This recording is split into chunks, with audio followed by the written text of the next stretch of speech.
Welcome back to Esperanza Rising. We are now on to chapter 3.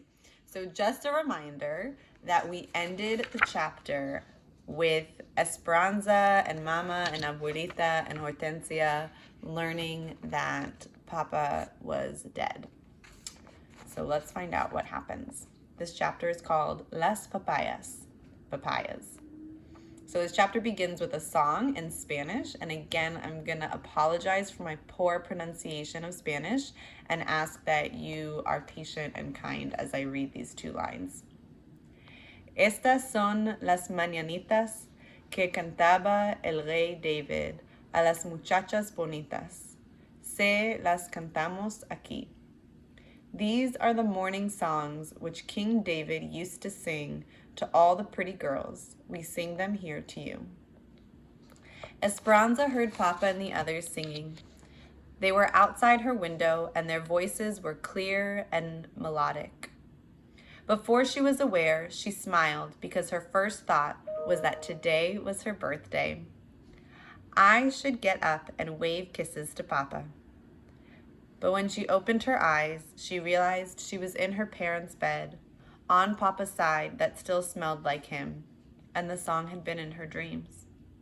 Why hadn't she slept in her own room? Then the events of last night wrenched her mind into reality. Her smile faded, her chest tightened, and a heavy blanket of anguish smothered her smallest joy. Papa and his vaqueros had been ambushed and killed while mending a fence on the farthest reaches of the ranch. The bandits stole their boots, saddles, and horses, and they even took the beef jerky that Papa had hidden in his pocket for Esperanza. Esperanza got out of bed and wrapped un chal around her shoulders. The shawl felt heavier than usual. Was it the yarn? Or was her heart weighing her down? She went downstairs and stood in La Sala, the large entry hall. The house was empty and silent. Where was everyone? Then she remembered that Abuelita and Alfonso were taking Mama to see the priest this morning. Before she could call for Hortensia, there was a knocking on the front door. "Who is there?" called Esperanza through the door. "It is Señor Rodriguez. I have the papayas." Esperanza opened the door. Marisol's father stood before her, his hat in his hand. Beside him was a big box of papayas. "Your father ordered these from me for the fiesta today. I tried to deliver them to the kitchen, but no one answered." She stared at the man who had known Papa since he was a boy. Then she looked at the green papayas ripening to yellow. She knew why Papa had ordered them.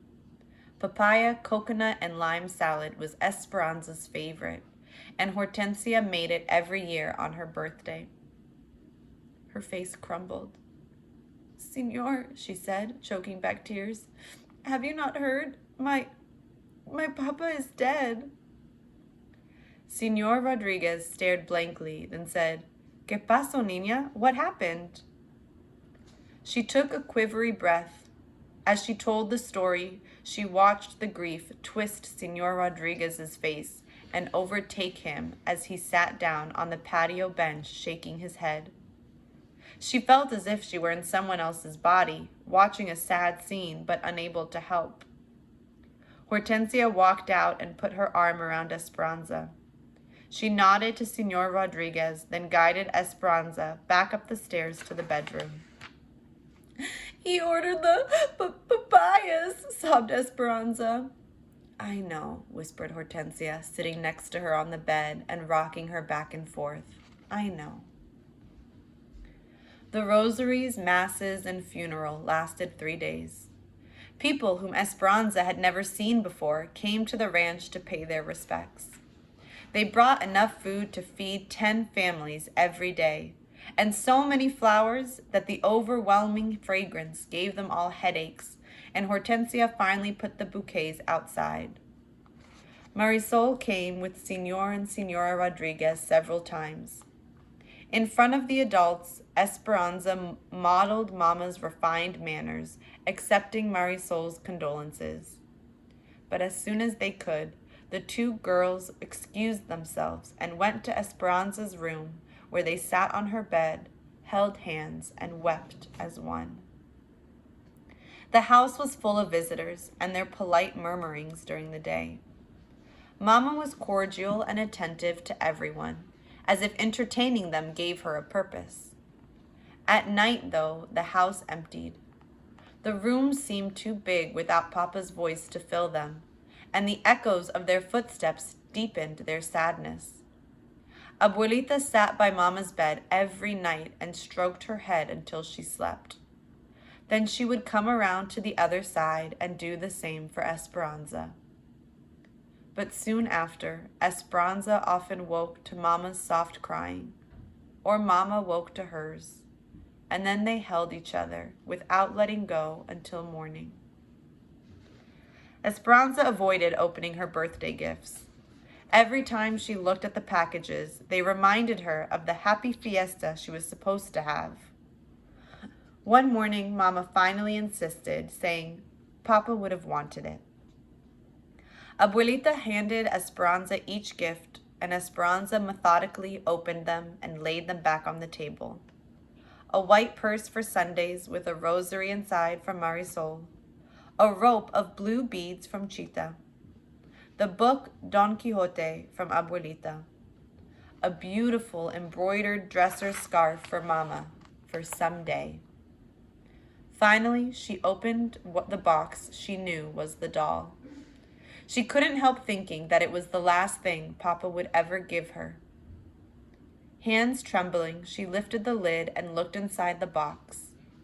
The doll wore a fine white batiste dress and a white lace mantilla over her black hair. Her porcelain face looked wistfully at Esperanza with enormous eyes. "Oh, she looks like an angel," said Abuelita, taking her handkerchief from her sleeve and blotting her eyes. Mama said nothing, but reached out and touched the doll's face. Esperanza couldn't talk. Her heart felt so big and hurt so much that it crowded out her voice. She hugged the doll to her chest and walked out of the room, leaving all the other gifts behind. Tio Luis and Tio Marco came every day and went into Papa's study to take care of the family business. At first, they stayed only a few hours, but soon they became like La Calabaza, the squash plant in Alfonso's garden, whose giant leaves spread out, encroaching upon anything smaller. The uncles eventually stayed each day until dark, taking all their meals at the ranch as well. Esperanza could tell that Mama was uneasy with their constant presence.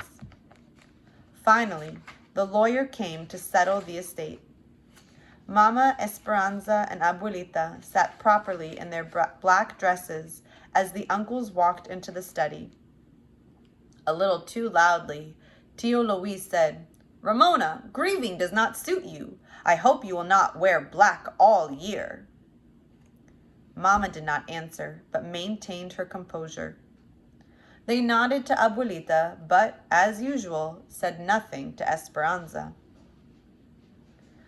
I'm going to pause. Notice how, again, they ignored her. And remember how she said the night that Papa died that one of her uncles patted her back in reassurance?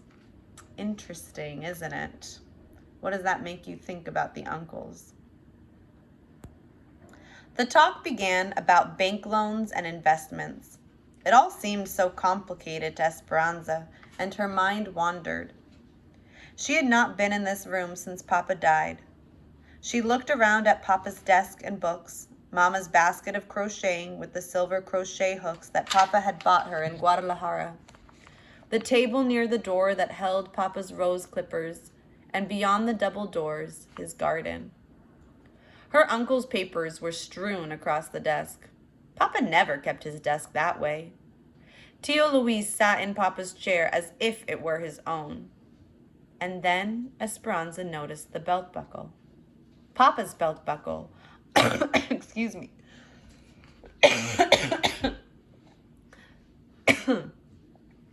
Papa's belt buckle on Tio Luis's belt. It was wrong. Everything was wrong. Tio Luis should not be sitting in Papa's chair. He should not be wearing Papa's belt buckle with the brand of the ranch on it. For the 1,000th time, she wiped the tears that slipped down her face, but this time they were angry tears. A look of indignation passed between Mama and Abuelita. Were they feeling the same? Ramona, said the lawyer, your husband, Sixto Ortega, left this house and all of its contents to you and your daughter. You will also receive the yearly income from the grapes. As you know, it is not customary to leave land to women, and since Luis was the banker on the loan, Sixto left the land to him. Which makes things rather awkward, said Tio Luis. I am the bank president and would like to live accordingly. Now that I own this beautiful land, I would like to purchase the house from you for this amount. He handed Mama a piece of paper. Mama looked at it and said, This is our home. My husband meant for us to live here. And the house, it is worth 20 times this much. So no, I will not sell. Besides, where would we live? I predicted you would say no, Ramona, said Tio Luis, and I have a solution to your living arrangements. A proposal, actually. One of marriage. Who is he talking about? Thought Esperanza. Who would marry him? He cleared his throat. Of course we would wait the appropriate amount of time out of respect for my brother. 1 year is customary, is it not? Even you can see that with your beauty and reputation and my position at the bank, we would be a very powerful couple. Did you know that I, too, have been thinking of entering politics? I am going to campaign for governor. And what woman would not want to be the governor's wife? Esperanza could not believe what she heard. Mama marry Tio Luis? Marry a goat? She looked wide-eyed at him, then at Mama. Mama's face looked as if it were in terrible pain. She stood up and spoke slowly and deliberately. I have no desire to marry you, Luis, now or ever. Frankly, your offer offends me. Tio Luis's face hardened like a rock, and the muscles twitched in his narrow neck. You will regret your decision, Ramona. You must keep in mind that this house and those grapes are on my property. I can make things difficult for you, very difficult. I will let you sleep on the decision, for it is more than generous. Tio Luis and Tio Marco put on their hats and left. The lawyer looked uncomfortable and began gathering documents. Vultures, said Abuelita. Can he do this? Asked Mama. Yes, said the lawyer. Technically, he is now your landlord. But he could build another house, bigger and more pretentious, anywhere on the property, said Mama. It is not the house that he wants, said Abuelita. It is your influence he wants. People in this territory loved Sixto and respect you. With you as his wife, Luis could win any election.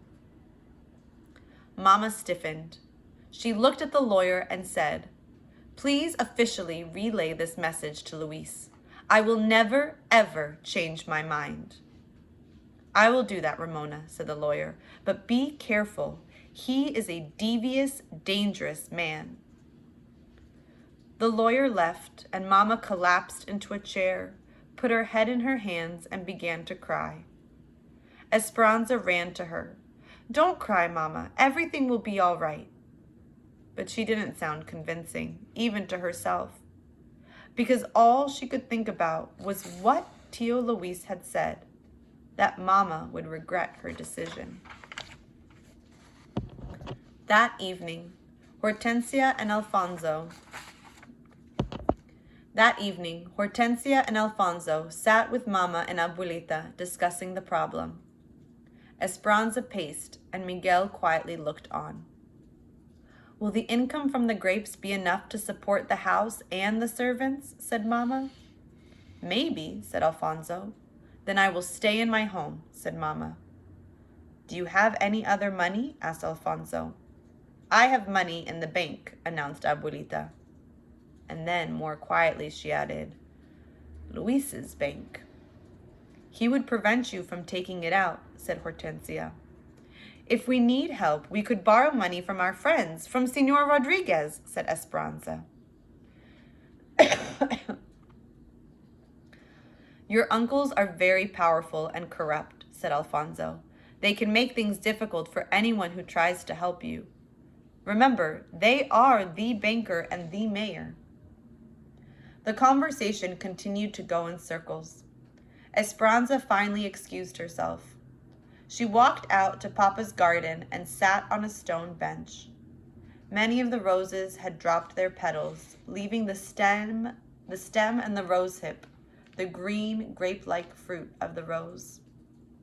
Abuelita said the rose hip contained the memories of the roses, and that when you drank tea made from it, you took in all the beauty that the plant had known. These roses have known Papa, she thought. She would ask Hortensia to make rose hip tea tomorrow. Miguel found her in the garden and sat beside her.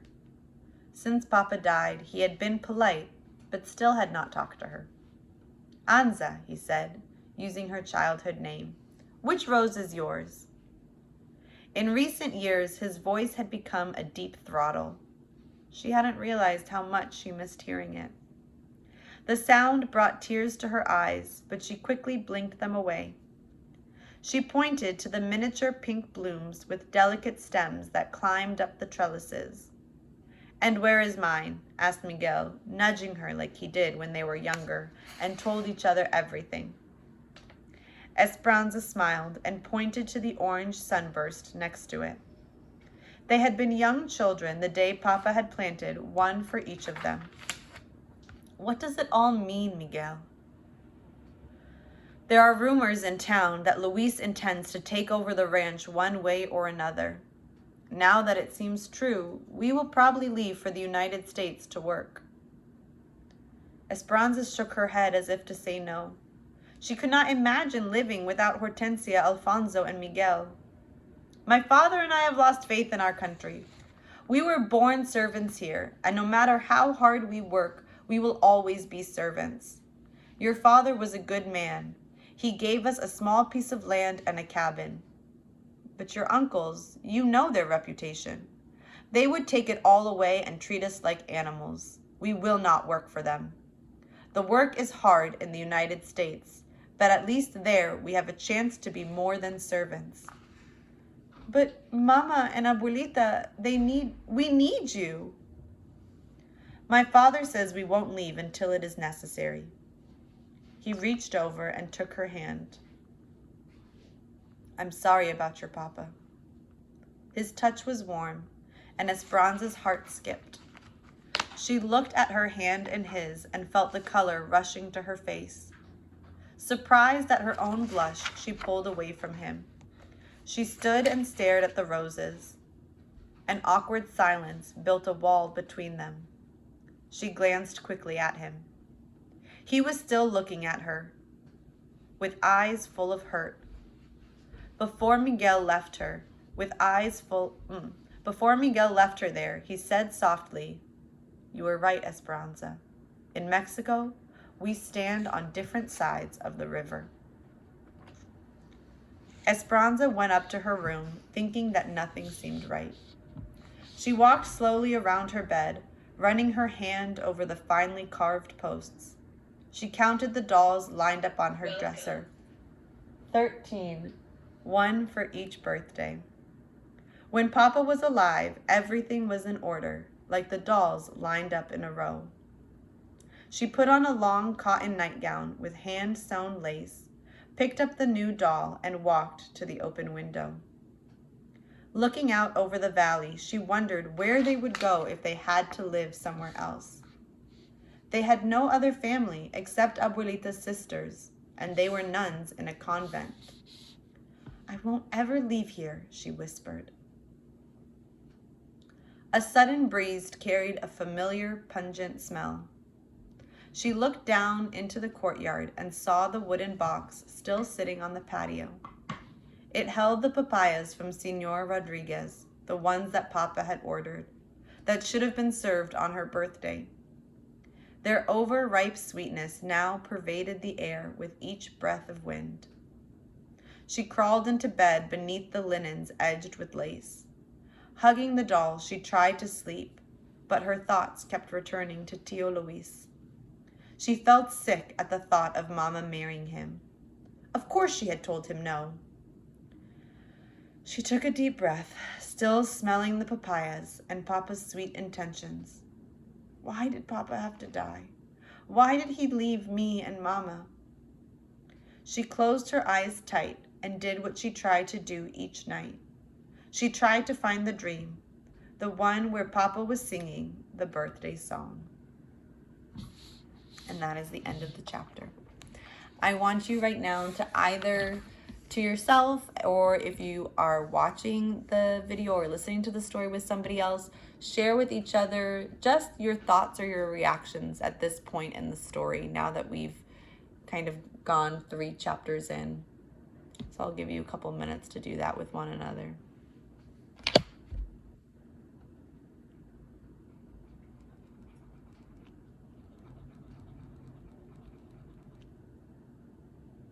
So you can continue sharing with each other, or you can go on to the next thing.